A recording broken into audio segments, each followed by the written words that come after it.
Eto mga paps, may re-recommend ako sa inyo. Napaka-legit nito. Ang akala ko peke. Kasi 'di ba may mga naglalabasan na ng mga peke ngayon na hanggang umpisa lang. Pagdating sa bahay nyo, iba na ang matatanggap mo. Pero eto Brad, nung in-order ko to at nung dumating sa bahay namin, packaging pa lang silyadong-silyado na mga paps.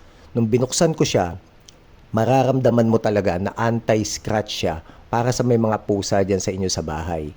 Lalo na wala naman kayong legit na parking o kahit may cover ang motor nyo, pumapasok pa din ng pusa sa loob, di ba?